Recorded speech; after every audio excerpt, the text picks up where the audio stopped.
Today on Vantage Revival, we watch a 2012 movie produced by and starring Adam Sandler. When 7th grader Donnie Berger gets into an intimate relationship with his teacher, Miss McGarrigle, he becomes a star. Unfortunately, his fame ends, and when needing to find a large sum of money, he turns to his son, and Donnie tries to reunite with him after over a decade. That's My Boy, now playing on Vantage Revival.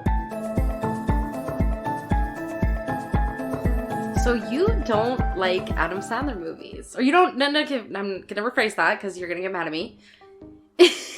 I've never been mad at you. Oh my god. You don't watch Adam Sandler movies. That's not true. I do watch Adam Sandler movies, just not as often as you, I guess. I effing love Adam Sandler movies. And I'm 50-50. They're either really great or they're really bad. You know what? I think the thing is when you're kind of like a bigger Adam Sandler fan, you watch the crappy ones and you just kind of like, I don't know, you just kind of like them because they're Adam Sandler movies. I don't know. So I know that there's a lot of hate towards Adam Sandler. I love him. So That's My Boy. Is that a crappy Adam Sandler movie or a good Adam Sandler movie? In my opinion, That's My Boy is one of, I'm not going to say crappy or good because that's up to people's opinions. I'm going to say it's a more well-crafted Adam Sandler movie. I think it's not Jack and Jill or something like that, right? Like, it's one of the better Adam Sandler movies. Okay, yeah, we can go off of that. You did not like it. I didn't say that. You know what? I didn't say that. I see your face, though, and I know what you're thinking. What am I thinking? You think it's a crappy Adam Sandler movie, and... Okay, so, no. So let's how about you tell what the movie's about, okay. And then we'll give our opinions. Okay, so at the start of the movie, there's a young Adam Sandler and or Donnie Berger, and he's flirting with his teacher, and the teacher takes on his requests, and they form a relationship, and it's not just a... I'm sleeping with my teacher relationship, it's an actual romantic relationship. And once it is discovered, they go to court and find out that Miss McGarrigle, that's her name, is pregnant with this 7th grader's baby. So then they flash forward through all the years, and he does not talk to his son anymore. His son's name's Han Solo Berger, by the way. Amazing. And Donnie needs some money, so he tries to find his rich son and get money from him, and then they become best friends, and that's the whole movie, I'd say, in a nutshell. I mean, there's definitely things that happen. There's definitely things that happen between. Vanilla Ice is in the movie, which I was kind of shocked by. It's interesting. I think Vanilla Ice was one of the better characters in this movie. You thought, you know what? He's one of the funnier characters, but definitely he should stick to rapping. His acting is just... That's not saying too much, right? He's not the best actor either. That is true. My question with this movie is, do you think it was original, or do you think it was based off of, like, all the news stories about kids sleeping with teachers? Well, it was based around all the kids sleeping with teacher stories, 100%. And do you think it glamorized that? Obviously, it glamorized it because he became famous and made hundreds of thousands of dollars for doing it. I feel that they were doing it in a way where they were trying to make humor of it for being... Because there's a few times where they mention that, like, you're my hero for sleeping with your female teacher, and kind of like if roles were reversed, it wouldn't be the same way, and all that stuff. So I think that they were really over-glamorizing, like, as a guy, if you sleep with your teacher, booyah. If you're a girl, maybe it wouldn't have been the same. So when Donnie yes. is having sex with the teacher yes. everywhere... Yes. There's a part where there is a school assembly, and there's, like, it's completely filled. Like, every teacher's there, every student's there, and they could hear, like, moaning kind of behind the stage, behind the curtain. I know it's a comedy, and that's the point of it, but how did they, like, Donnie and the teacher, not know that the entire school was going to be in the room that they were having sex in? I know, and I feel like you say, it's a comedy, so they have to... Do stupid curate things. A funny way to get caught. They were literally having sex in front of Donnie's friends. That could have been a way of them getting caught too. It is really funny because during that scene, once it's all done, they get caught and everyone starts cheering for Donnie. The banner on the wall says, "Some have greatness thrust upon them." And I feel like that was 100% intentional and it was funny. But I do agree. How do you know you're a teacher? You should be at this assembly. So you moaning and then like there's someone making a speech like you can't hear them 3 feet away from you. So yeah, a little unrealistic, but... And they were so shocked. Like they were like, oh my god. Like the teacher was like, oh my god, trying to hide her naked body. And it's it's like, well, you're at school. You knew this was happening. It's 1 o'clock in the afternoon. You're in public on a school day where you work. So you obviously know people are going to be here. I felt this was very similar to the Mary Kay story from 1997. Probably the most infamous case where a teacher fell in love with a student, so to speak, and then as adults they remained lovers for quite a bit. So yeah, I couldn't tell if this was trying to be a comedy or trying to be a reflection of what is kind of happening within the last 20 years in particular, 30 years. So I'm still on the fence about that because I'm not even sure with this movie if it was trying to be strictly a comedy or if it was trying to tackle bigger issues. So Donnie likes to frequent a strip club. It's kind of his little hub with all his friends and the good old days and reminiscing and whatnot. And there's a stripper there. I didn't catch her name. She's a little bit older. She's a little more voluptuous. Champagne, I think, is her name. I think it was something. I think it was a pun on champagne. Okay, yeah, maybe, I don't know. That, yeah, probably. Yeah, but I think we'll call her Champagne for the time being. And there's this part where she's on a stripper pole, and she's upside down, and she's eating breakfast and drinking orange juice, and I'm like, Marissa was a stripper. This would be what she'd be doing. Well, the thing is it's because I'd have to be at, the strip club's called Bacon and Legs, which I love. And they serve all day omelets, which I also love. Yeah, 24-hour omelets. Oh, love that. But I couldn't go to like a gentleman's club or like, you know, we had Diamonds in our city, which is probably the name of 50 billion strip clubs somewhere. But I couldn't go to, I'd have to be the lunch shift at the Bacon and Legs, you know? That's who's gonna want to come see me strip. Rolling around in some bacon grease. Yeah, 100%. 100%. So, I mean... Do what you love? If it makes me money, man, if it pays the bills, then I'm excited. I'm good for it. I also noticed that Champagne had really horribly done fake boobs. Oh my gosh. Sorry, I don't mean like cosmetically, like she got implants that were horribly done. They gave her prosthetic boobs that are so fake looking. They were lumpy. They were lumpy bread. Like that's what it looks like. Bad. But it's like every prosthetic was bad here. The baby bump was bad. The wigs were bad. Oh my god, yeah. The baby bump was so bad. I think about that every time I watch that. I'm like, could you have not raised it up a little bit, shaped it a little better? There's, you know, I think Champagne's boob was the baby bump. I googled it. It's Champale. Champale. I knew it wasn't Champagne. That's her name. Okay. So yeah, I agree. I was looking at that and I was like, why are they bumpy? It's not even like they could have maybe potentially made it into like a stretch mark, but no, it is curdled milk. It's like when you're making bread and you open up the oven to take a peek in and you completely screw up everything. Yeah. That's what it looks like. Yeah, definitely. Yeah, it was bad. But I mean, I don't think that the prosthetics, but she's not supposed to look the greatest, but those prosthetics were weak. But I will say, she had some moves. Oh my god, yeah, upside down. I can't do what she was doing. Upside down, eating that egg, drinking that OJ, okay? Girl, get it. So I don't think this movie is going to stand the test of time as far as a comedy goes because it's really outdated. And I've never really felt that with certain movies because I'm like, oh yeah, this movie's still funny to this day. Even if the humor is old in the sense of today's standards, you can't be that way. This one had so many dated references that I don't think a person watching it today, a young person, would even understand what they're making fun of. And I know where you're right. I know what you're going to. Mm-hmm. You're going to, what's up? Well, and I will say that what's up part of it is also, it was already outdated by the time this movie came out. Oh, 100%. I think that's what's trying to be funny about it, is that it's because Vanilla Ice is there and... For me, it was also like the dog, and that like. Yeah. Do you know where dog come from? Yeah, and then. Did you? Who's the dog? Randy Jackson. Yes, 10 points to Gryffindor. Thank you. Please, I'm not that young, bro.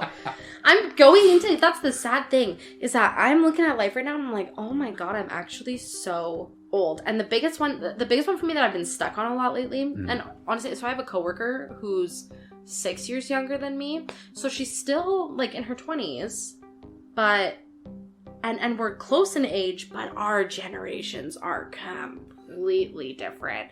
She has no idea what MSN is. She never had to. So the biggest thing that I've been caught up on lately is the fact that like, would Gen Zs actually believe that we wouldn't make phone calls until after 6 o'clock or on weekends because calling was free?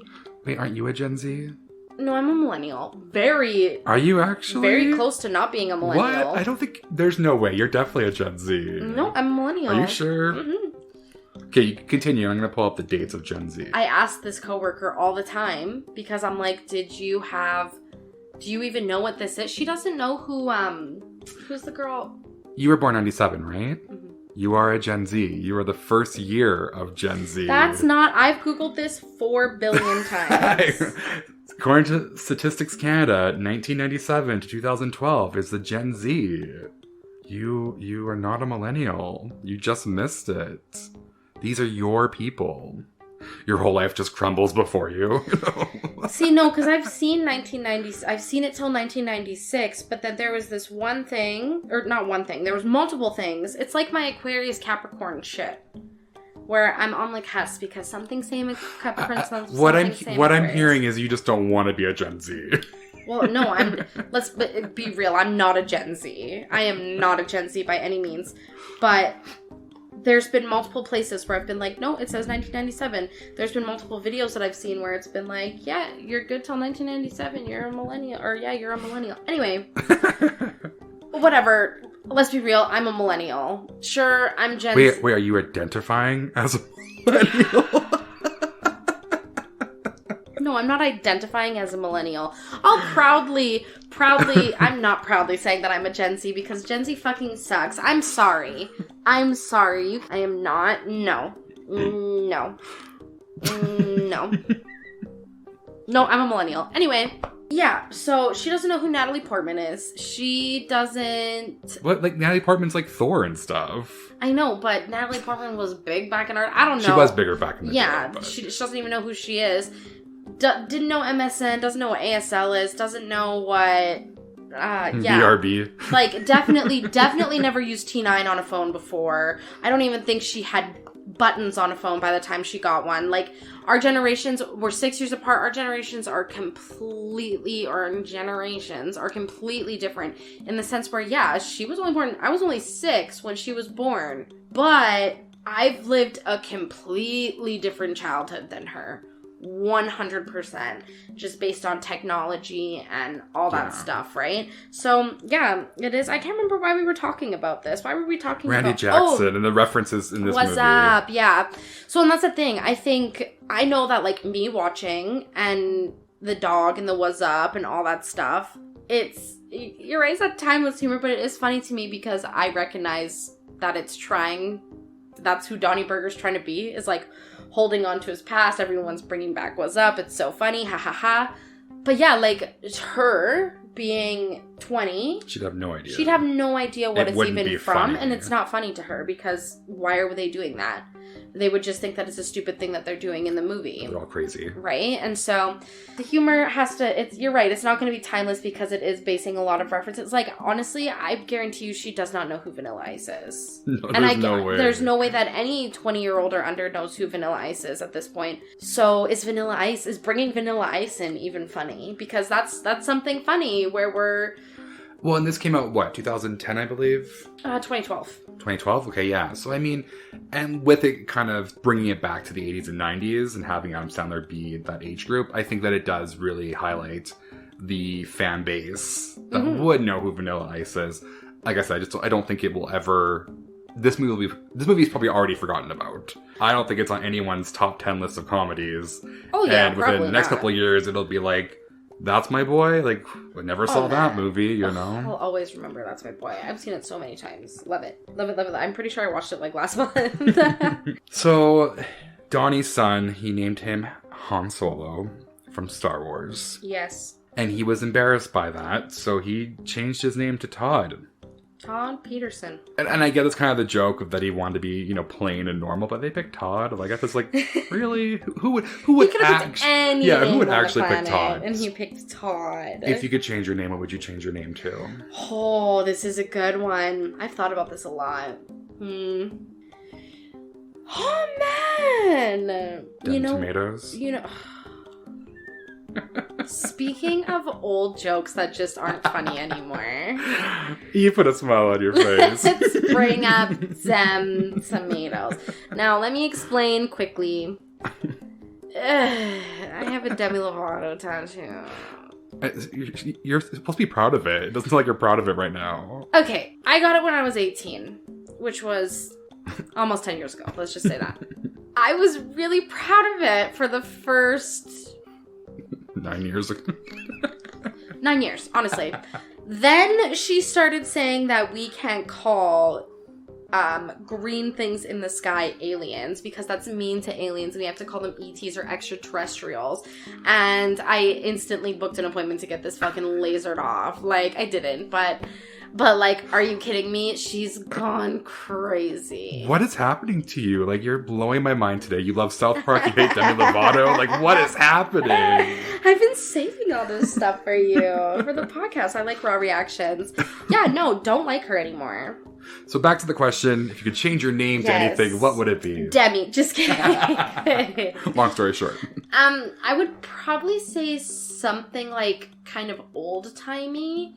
So, which like these Meredith, names have been making Helga. a comeback, but like Charlotte or Scarlett or you just said Meredith. I love that name. Meredith is beautiful. Molly, love the name Molly. So something like old-timey like that. Susan. What about you? You, not Susan. Sorry, Susan's out there.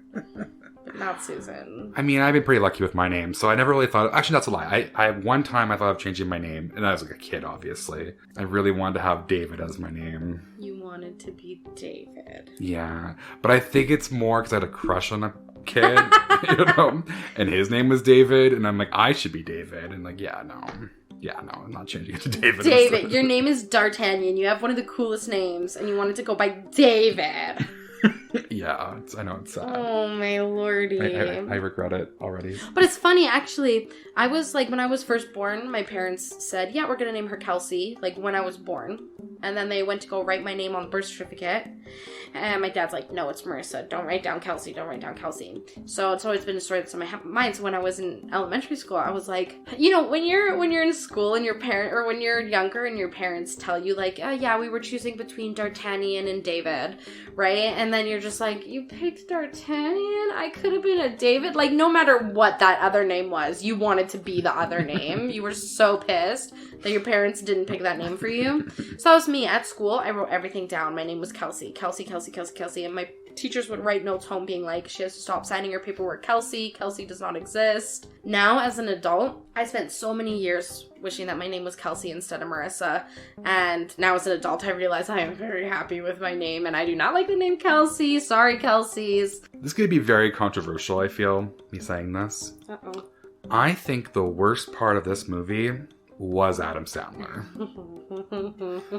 Like, as I was watching it, I kept thinking, if Adam Sandler wasn't in this movie and it was a different actor, it would have been better. I think I was so tired of Adam Sandler's stupid, fake voice that he puts in 90% of his movies. Why does he have to talk like that? Like, he acts like he has a mental disorder every single movie he's in.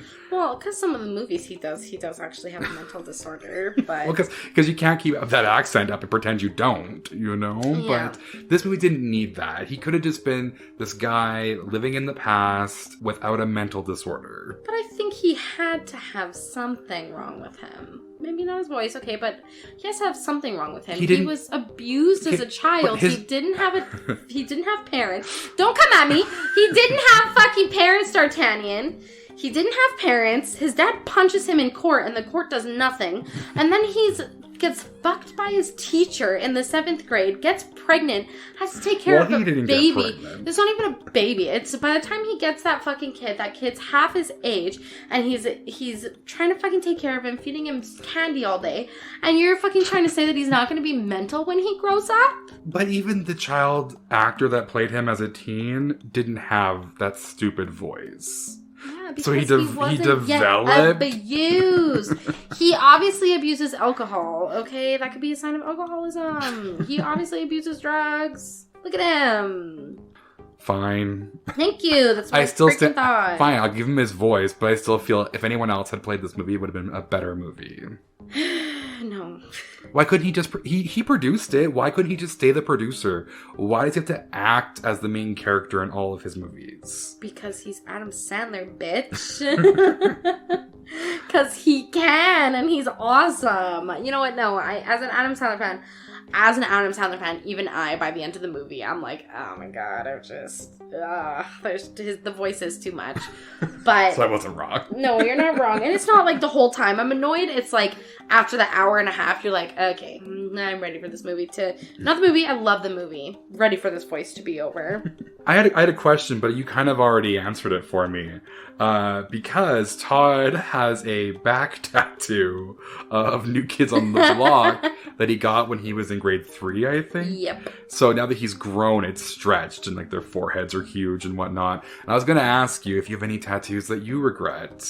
Yeah, so aside from my Dem Tomatoes, we never finished that story. Anyway, I got Demi Lovato tattooed on my chest. It looks like it says Dem Tomatoes. Everyone makes fun of me, the end.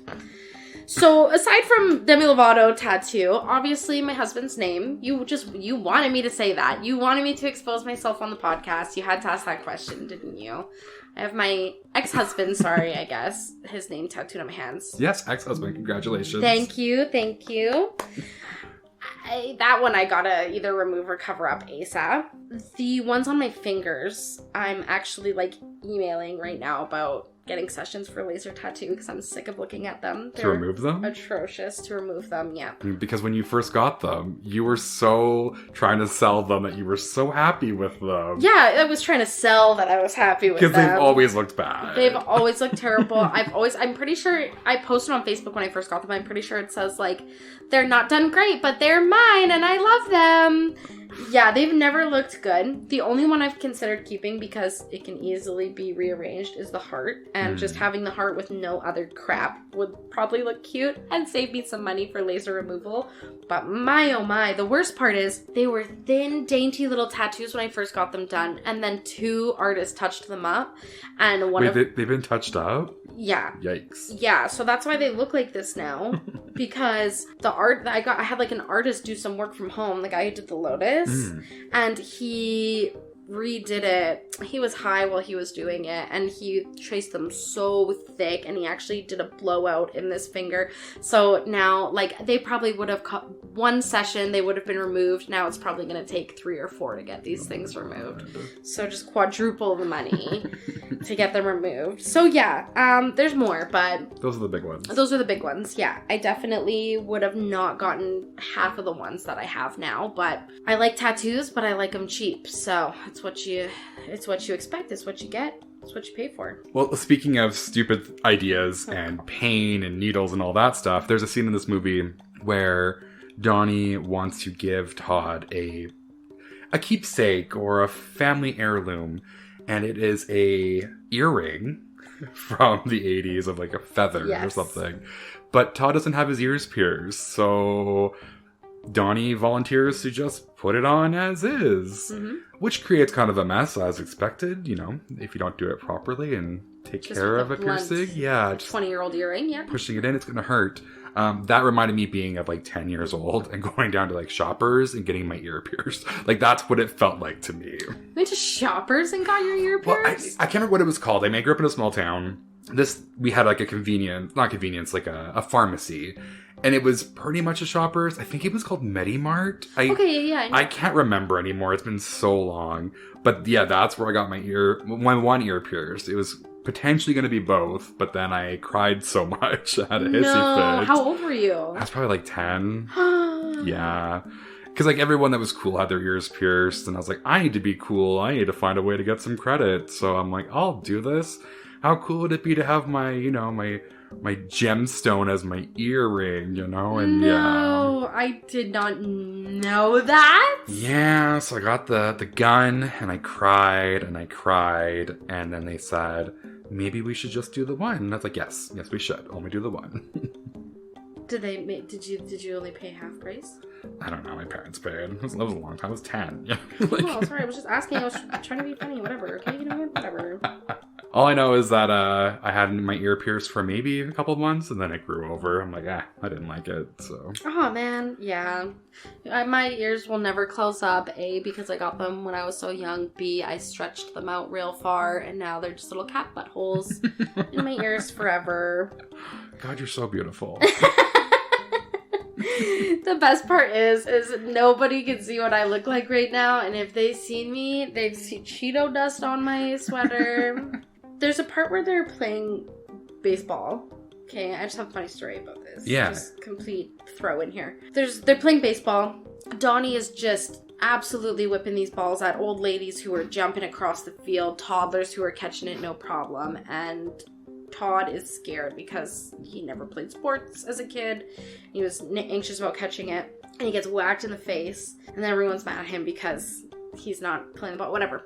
Doesn't matter. He got hit in the face. That's where I'm going with this. When I was younger, we were playing it wasn't softball. We were playing with a softball in a circle, just throwing it 1.5 feet towards each other with like 6 kids. And my brother thought it'd be so funny if 3 feet away from me, he just absolutely whipped it at me.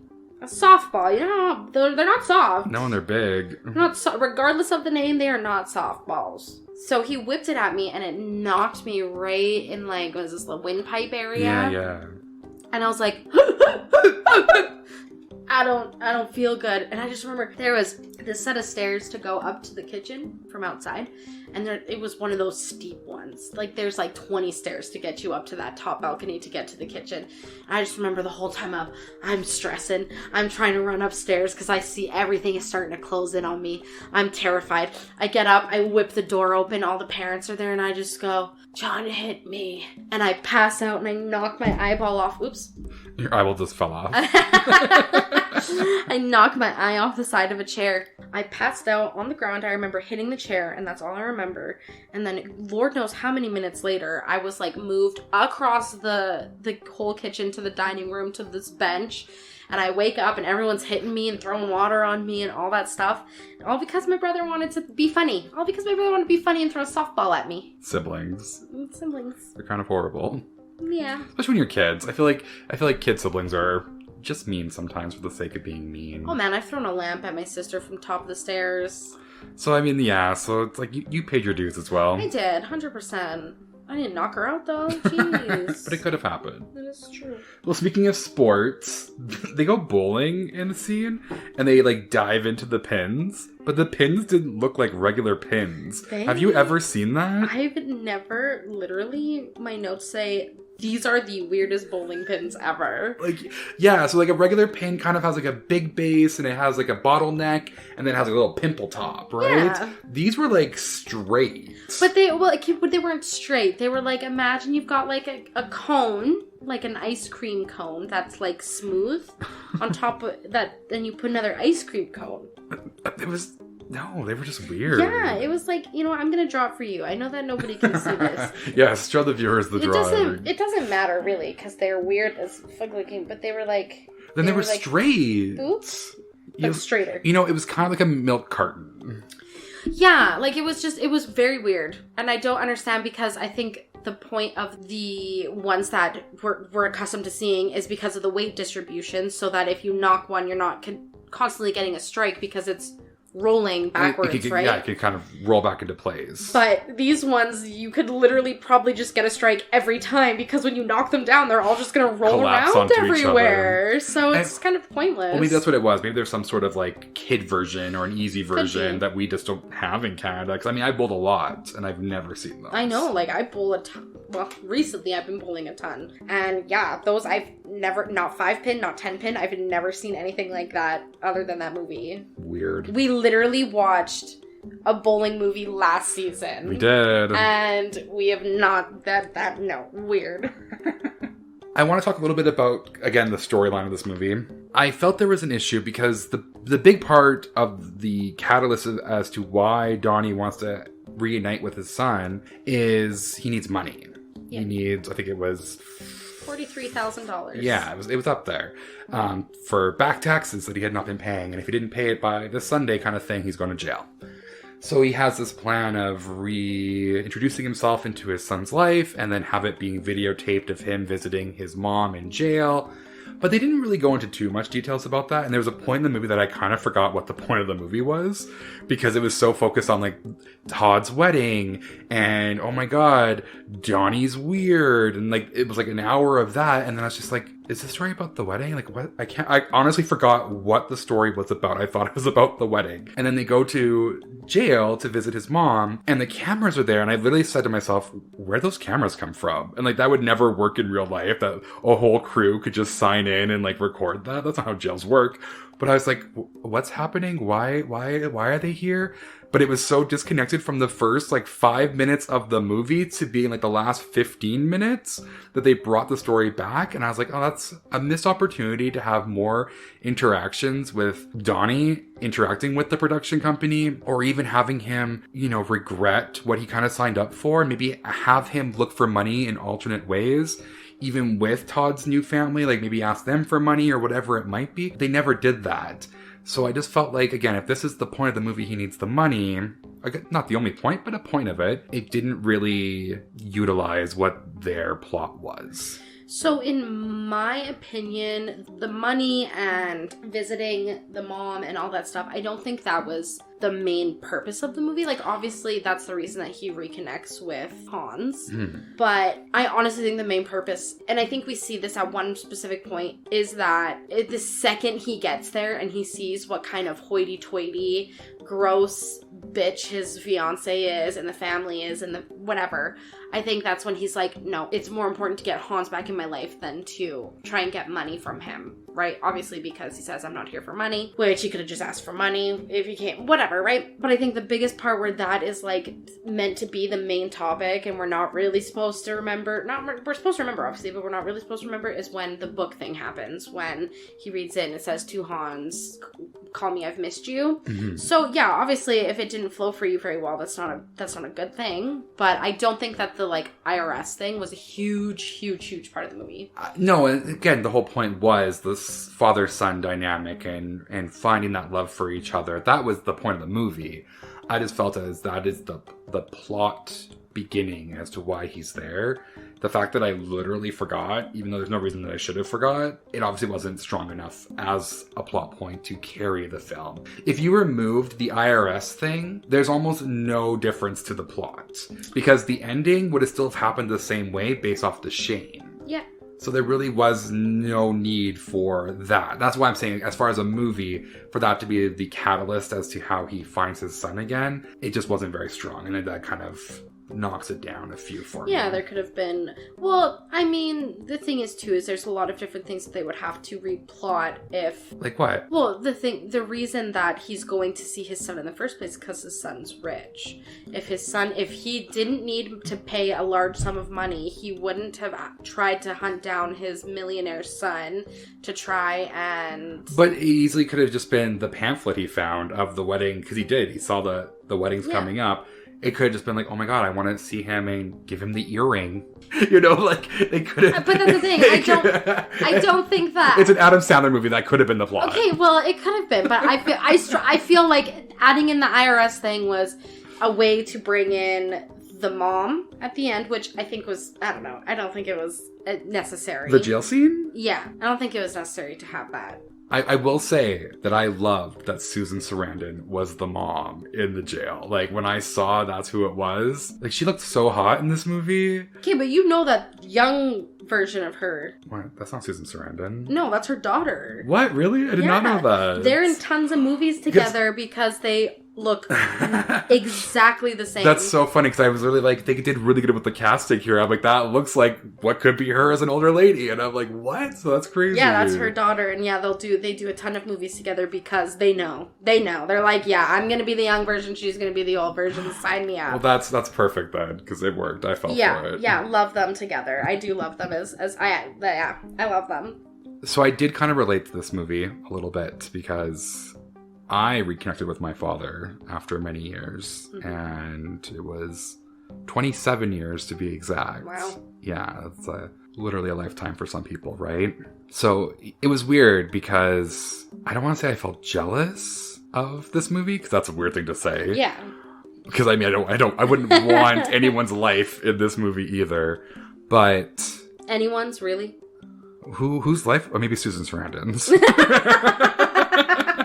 I'm like, they're living in a giant mansion with tons of money. You don't want anyone's life in this movie. I want to be the sexy grandma, the bathing suit model.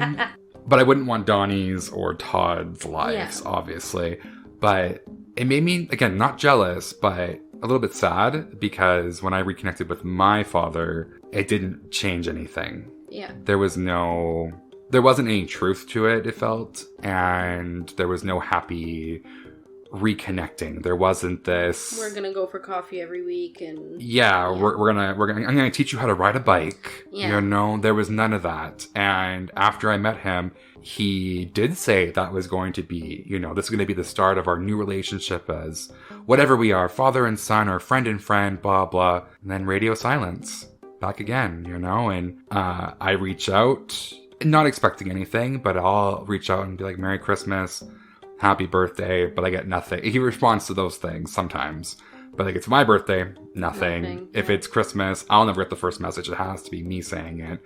And then nothing, right? So it sucked because I was able to open my heart to someone, kind of, and not open old scars or whatnot, but be vulnerable in a sense and give this man a chance after 27 years. And then he took it for granted, I would say. Yeah, and do you think that that's... I mean, I know that you're saying, like, I'm not jealous, but you're, you know, about the movie. To connect this to the movie for a second, just for me to make sense, Todd doesn't call Donnie dad, right? Because he's just like, I've made a new life without you. I've continued on without you, right? And then their relationship goes well. So would that be something where it's like, would you want to call him dad? Would you want to call him by his first name? I know this is a hard question. You don't have to answer it, but is that something that you want to do, is like let somebody come in and be your dad? Well, again, not in the sense of teach me how to ride a bike and, you know, really start from ground zero and work their way up. But I saw it, I guess it's a two-part kind of question or answer. When I met him again, even though I didn't get the answers that I was hoping he would verbally say, there were a lot of answers I was given just by seeing him. Seeing mannerisms or certain ways that he would say something, and then I'd see myself in that. Yeah. And so I think that I saw this more as this could be a way to understand myself better by interacting with the man that, you know, birthed me, so to speak. Yeah. So I think that's where I feel sad, is that I don't have a great connection with my mom and that side. So this was an opportunity 27 years later to maybe have a better connection with the side that I was not a part of. And then to still know not very much about myself as far as where I come from, how I am the way I am, to then just be ignored again. Yeah. You know, to hear him say things in line of, you know, well, yes, I've not been there all these years, but I'm going to be there now type stuff. And then the minute he drives away, he's gone again. Yeah. So it's like you lied to me all over again. And obviously it doesn't affect him. This interaction, this meeting was a big part of him and his family wanting me to do this. And I did it. And I don't know. I hope he got what he wanted. I didn't get what I wanted. Yeah. Because, I don't need a new father in my life. I'm old enough. I guess I don't need to be babied. But it'd be nice to have someone to talk to once in a while, you know? Like, I never have parents to talk to. I never have an older person to reach out to. I don't have guidance, and I think a lot of people do. If I have a problem, I have to Google it, essentially. Yeah. You know, like, Google's my parent. Like, and I don't think everyone understands what that feels like, to not have someone there to always be on your side. obviously would say that the minority would know that, right? Like a minority of the population would know what that feels like. Gotta be bothersome too is the fact that, you know, maybe when you were born, it was too much for him to be able to take care and raise and do that for a child. But now you don't need babying, you don't need raising. He doesn't need to change your diaper. He doesn't need you there to take care of him, or you don't need him there to take care of you. You just want somebody there to be a figure in your life. And it is sad that you don't need anything from him but guidance. And he can't even be there to give that, which is really, it's terrible. And it's hard for me because I don't know that. Like, I don't know what that's like, right? And I'm happy for you. No one should know what that feels like. So you're good to have good parents. You know what? And I know that I say this all the time. Like, this is not something that's coming from me and I'm just like forcing it upon people. Like any holiday. My parents have said this multiple times. My family says it all the time. Like Thanksgiving, Christmas, whatever. If you guys don't have anywhere to go, you have somewhere to go. 100%. Right? Like, don't ever turn that down because we are your family. Of course. So thank you. Yeah. And I know that. I know that. And your parents are amazing and everyone knows that too. So. Yeah. But enough therapy. Enough therapy for today. I'm good. You're good. Let's go back to the movie. So I think this movie would have been better if it was just a drama. If it had no comedy, I think I would have liked it a little bit more. Not that the comedy was like overly bad. It is dated, but I just felt like Spanglish. I'm sure you've seen that one. No, that sounds familiar. What? Though. You claim to be an Adam Sandler fan and you've never seen Spanglish? It sounds so familiar. Yeah, no, haven't seen it. I've seen this movie poster though. Okay, so don't watch it. We're gonna save this for one of the podcasts. Okay, I'm okay with that. This will be my Adam Sandler to the table podcast. Yay! Okay. But I will say that is more of a drama than it is a comedy by any means. Mm-hmm. And this is one of those movies where I felt like the drama enticed me more than the comedy did. And I was really, is it Andy Samberg? Is that? Yeah. I was really surprised by his acting in this movie. I felt like he was the best actor in this movie. Love Andy Samberg.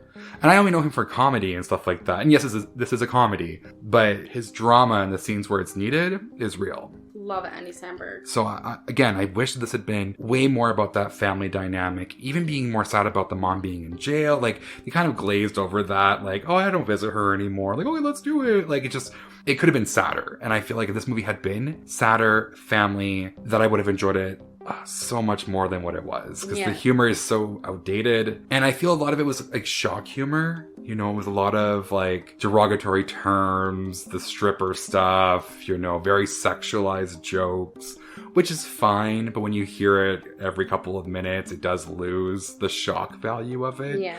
And I think once you start at that stripper shot, like that's as shocking as it gets pretty much, right? Yeah. So like maybe they went in too hard there and could have eased up to that level of depravity, so to speak. Yeah, you know? Oh, definitely. Who was the waitress? Is that Sierra? I don't think so. Because she's really beautiful, whoever she is. Gorgeous. And I couldn't. I'm like, I know you, but I don't know who you are. She's not Sierra. Sierra's got bigger lips and skinnier eyes. I swear. Oh my god, it was Sierra! I knew it. I'm like, she needs to be in more movies. Like, she's so beautiful. And I hope whatever she's doing now, she's living her best life. She deserves it. Yeah, oh my god. She looked so different to me in that movie. Do all women love ice cream? I don't love ice cream. So Adam Sandler lied to us. Yeah, no, it's not the full way to a woman's heart. I would say like Taco Bell, McDonald's, Arby's, those types of things would be like way better than an ice cream cone. Oh yeah, 100%.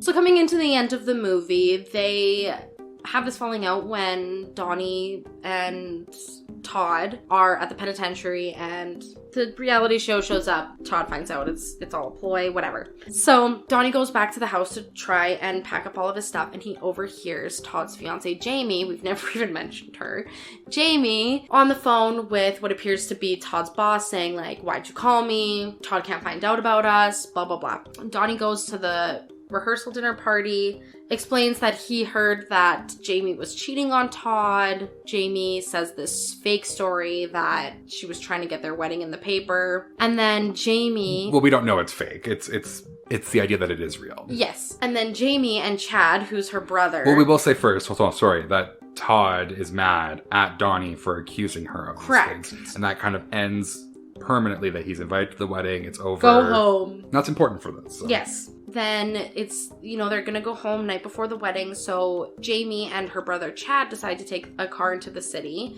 so that Todd and Jamie can spend the night apart from each other. And one of Donnie's friends says, if you want to win your way into Todd's heart, you got to win a way into Jamie's heart. And then Jamie will tell him that he's a good person and to bring her ice cream because all women love ice cream.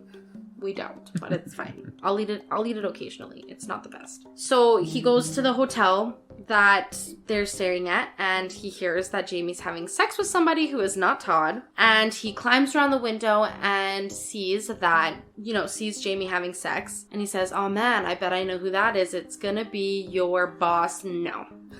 It's her brother, Chad. They say that pretty people have sex with pretty people. This one just so happens to be my brother. Really disgusting. Donnie takes a picture and they try and bribe him with money to not reveal what is going on. Which he does take. He does take the money. He goes home, has a moment with an old puppet that him and his son used to play with, which is an oven mitt. With eyeballs drawn on. Yes. And he realizes that he has to save his son. So he crashes the wedding with Vanilla Ice. Once again, just such a weird prop in this movie is Vanilla Ice. But he goes with Vanilla Ice to go crash this. Everyone finds out that Jamie and her brother are sleeping together. Everyone gets knocked over the head with a bottle. Everyone says, what's up? And the movie ends. Well, no, the movie doesn't end, sorry. Because he does decide to throw away the money. Yes. And prove that he loves his son. Yes. Then Todd says, I'm not Todd. My name is Han Solo Burger, and that is my dad. And yeah, they all run off together. But now Donnie doesn't have the money to get himself paid to the IRS and free from jail. Yeah, but Han Solo offers to pay him. And he says, no, you're my son, and that's not how we're doing this, because I'm never going to pay you back. But there's one thing that we missed, is that there was this alternative way of finding money at the beginning of the movie. Yes. And that was betting on... Right. Tubby Took. So Tubby Took is in a running marathon. And he's a very plump gentleman, probably around that 400-pound mark. Yep. And the odds of him winning are 8,000 to 1. Yep. Donnie's told that he should bet for him to win. Yeah. And if he does, that will make him get the money. And it's a plot device that we kind of forgot about, and it's not brought up ever again. And then at the end, when he's about to go to jail, they're eating the cake before he does. And on the TV's the marathon. And there is Tubby Took running to win. Mm-hmm. And he falls. Mm-hmm. No. And everyone cheers him back up. Come on, Tubby, you gotta do this. And Tubby gets up. And he crosses the finish line in first place. And magically that means Donnie has the money to not go to jail. And that is officially the end. And I have to say that Tubby Took is probably an inspiration to us all. Honestly. If that man could do what he did, inspirational. Honestly, I love when he grabs that big old thing of chocolate milk. Yes. While he's running, he goes to the sidelines to people cheering him on and grabs like a 2-liter... I think it's a 2-liter, yeah. A 2-liter jug of chocolate. 4-liter. 4-liter of chocolate milk and just gobbles it down. Yes, beautiful. Love chocolate milk. God, do you like chocolate milk? Yeah, I'm okay with it. I'm not opposed to it. Are you a milk drinker? No. Yeah, I'm not either. I buy milk for recipes. Yeah. But I haven't bought milk. What about cereal? I don't buy milk. I very rarely eat cereal. If I do, it's usually dry. Oh man, love cereal. I love cereal too, but the price point's not good for me. Oh my god, I know. Cereal is getting... I mean, nothing's a good price point for me at this point. Stupid expensive, that is true. But yeah, I love me some chocolate milk. That's some good shit. So yeah, there's incest, adultery, stripping. Stripping. What a great movie. It covers a lot. You know what? I did want to mention, there's a part where they're hanging out with Vanilla Ice and they put a bunch of chicken nuggets in Adam Sandler Todd's pocket. And not Adam Sandler's pocket.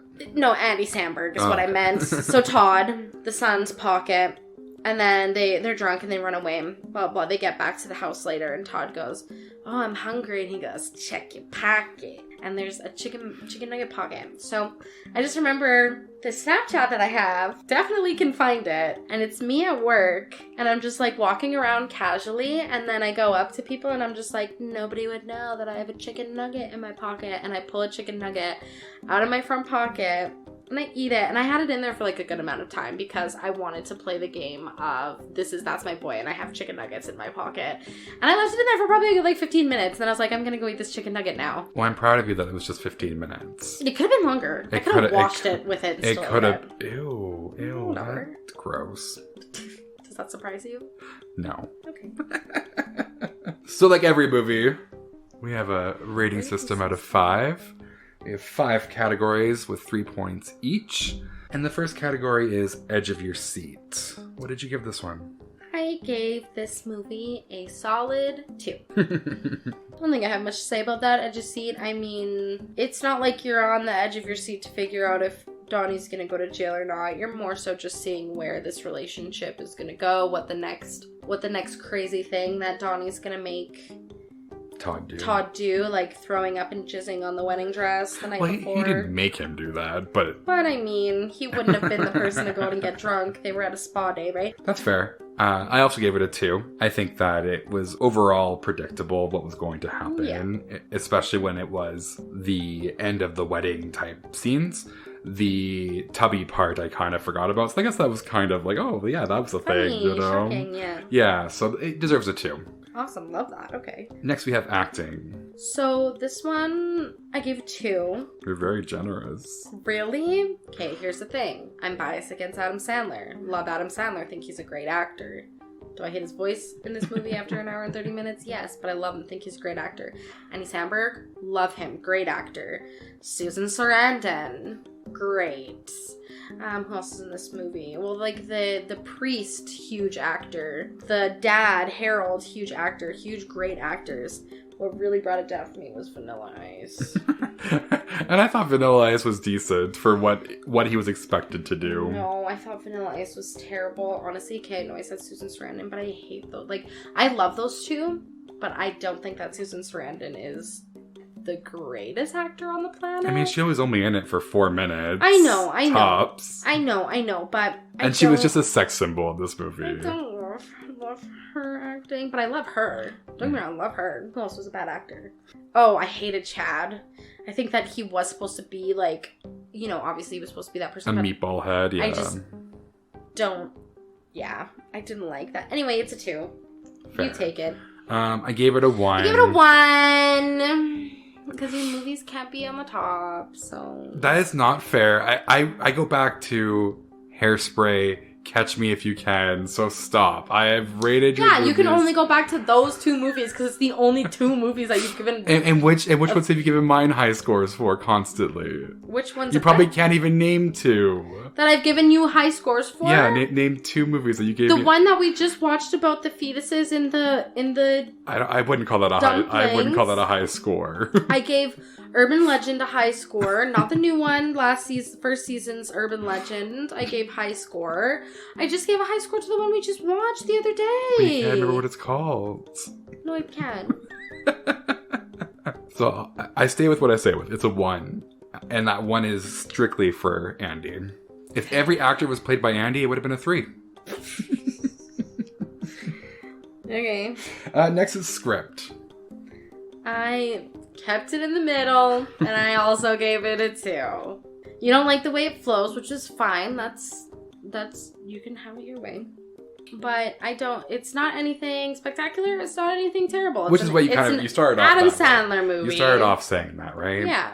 I also gave it a 2. It has its pros and cons, and it's not the best Adam Sandler movie, and that would probably get a 3. And that's not this one, unfortunately. Yeah. Oh, 100%. Yeah. Climax. I gave it a 2.5. Reason being, I do like the shock of it being the brother.